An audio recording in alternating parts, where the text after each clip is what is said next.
Are you on thyroid hormone replacement but still feel awful? Or are your thyroid levels normal, yet you have classic symptoms?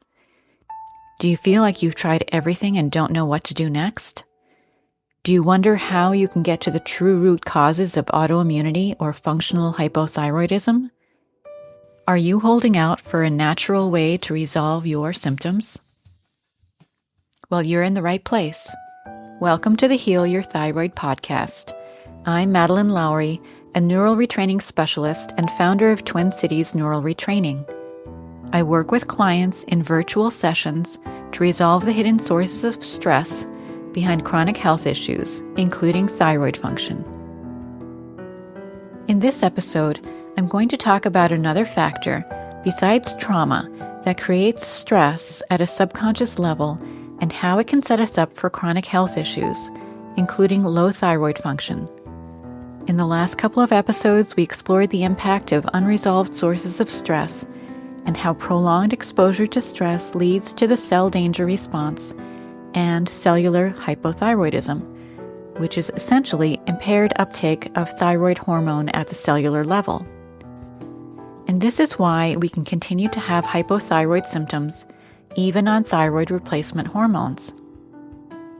If you're finally ready to address your thyroid issues in a new way, a mind-body way, then this podcast is for you. I'm going to connect the dots for you so that you will understand the real reasons you still have thyroid problems despite everything you've tried and what you can do about it. Could neural retraining be your best next step to thyroid healing? Take our quiz at tcneuralretraining.solutions to find out. In the last few episodes, I've talked about trauma and the subconscious programming that can be associated with it. The important concept in this episode is that trauma leaves clues.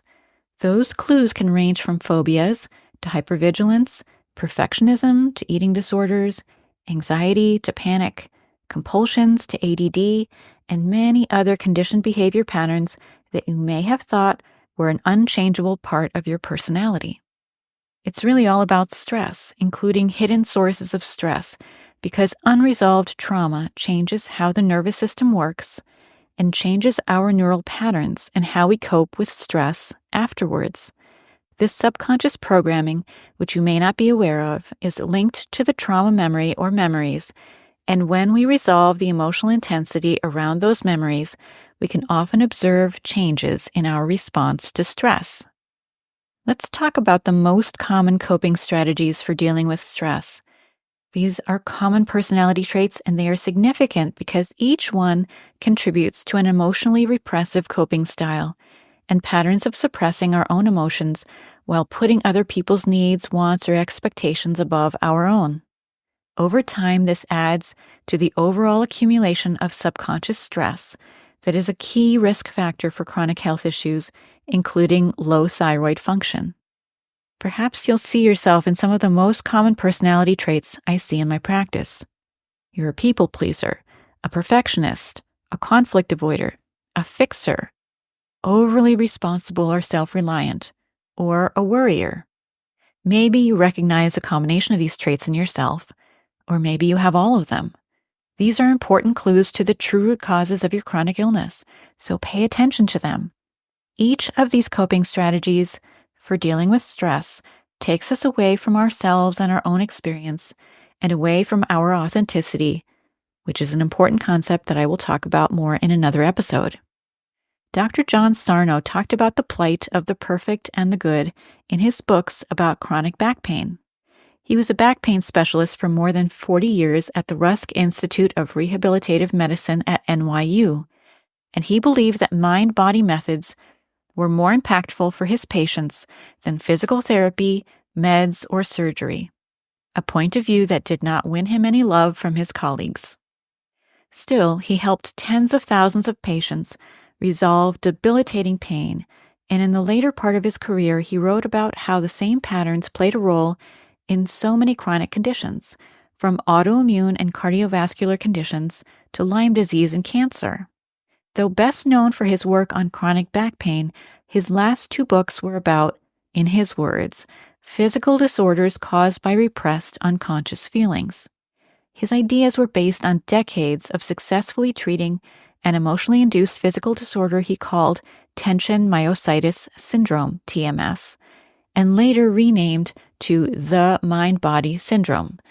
You can read his books, The Mind-Body Prescription and The Divided Mind, which were published in the 1990s and the early 2000s. They are a bit out of date now, but they are evidence of the roots of this type of thinking even within the medical arena years ago. Dr. Sarno would say that he was fortunate to be trained in medicine in the 1950s, just around the time that training about the impact of the mind and the psyche, our emotions and thoughts, as contributors to physical health issues were replaced with a much bigger focus on chemistry and pharmaceuticals. So Dr. John Sarno and other practitioners over the years, like Dr. Emmett Miller in his book Deep Healing, Dr. Joe Dispenza in his many books, Dr. Lissa Rankin in her book Mind Over Medicine, and many others have recognized the importance of the mind, the role of trauma, our emotions, and our behaviors on our physical health. And this is positive, right? Because when you realize how these factors have contributed to your current state of health, you can start to change them. Maybe not on your own, maybe not overnight, but you can start to change these patterns with an advanced method of neural retraining. So, what's wrong with being a people pleaser or a perfectionist anyway? And aren't we supposed to want to be perfect and good? Isn't that what society, family, and religion teach us? Well, yes, I don't want you to think that there's anything wrong with trying to be a good person, as long as it's not a compulsion.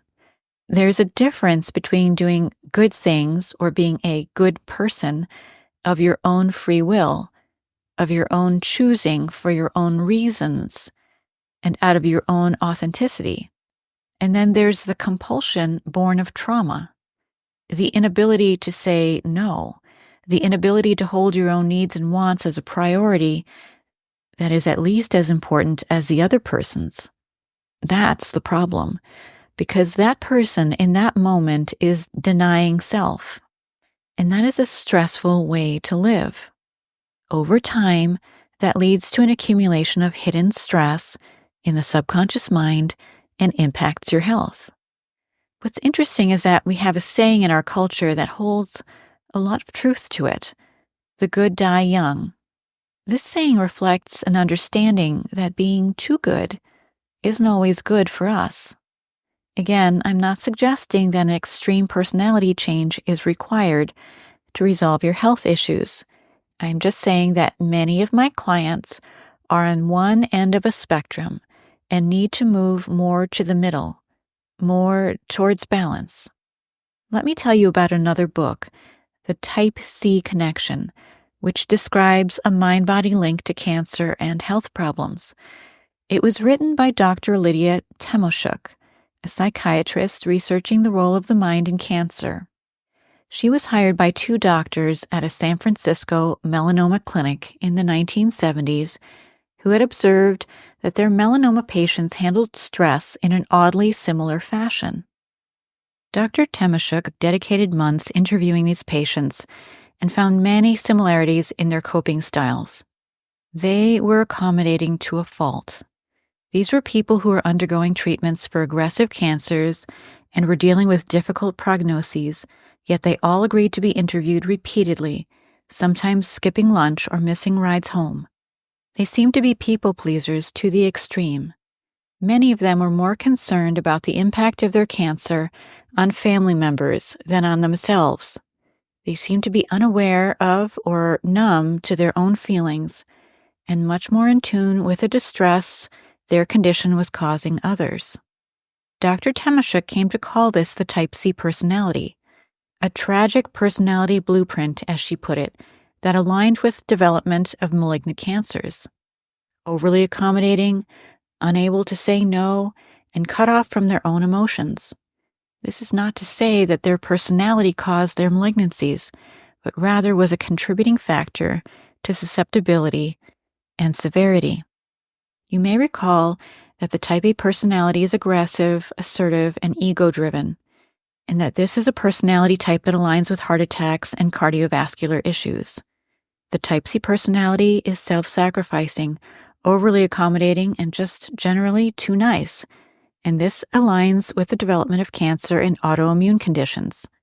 The goal is to be Type B, a balance between the two. Now, what does this have to do with thyroid function? This is a podcast about Hashimoto's and hypothyroidism, not cancer. But cancer is a failing of the immune system to identify and induce apoptosis, or cell death in abnormal cells. As I see it, it is the final step along an immune dysregulation pathway. That path might start with an allergy and then multiple sensitivities. It may continue with chronic bacterial or viral infections, like Lyme or EBV, and chronic inflammation. And then in its later stages, it may lead to an autoimmune condition, like Hashimoto's, and then multiple autoimmune conditions or cancers. Hashimoto's is an autoimmune condition. And have you noticed that when you are diagnosed, the treatment is all about replacing thyroid hormone, but not resolving the factors that led to autoimmunity in the first place? Even if you do not have Hashimoto's, you may recognize that you also have the signs of immune dysregulation. We will talk more about immune dysregulation in another episode, but for now, I hope that you grasp that your habitual ways of dealing with interpersonal stress are linked to past traumas, and that resolving those behavior patterns is important to recovering your health. And it is something in your control. Thanks for listening. If you'd like to try MAP for yourself, I invite you to join the Heal Your Thyroid, the Mind-Body Solution community on Facebook, where opportunities to join group introductory MAP sessions are announced. If you like what you are hearing, please listen again and remember to subscribe to the podcast and leave us a review. Your review is the best way to raise awareness of this information, and I greatly appreciate each and every review. Content of this podcast copyright 2024 by Twin Cities Neural Retraining. Music by Barbara Ben.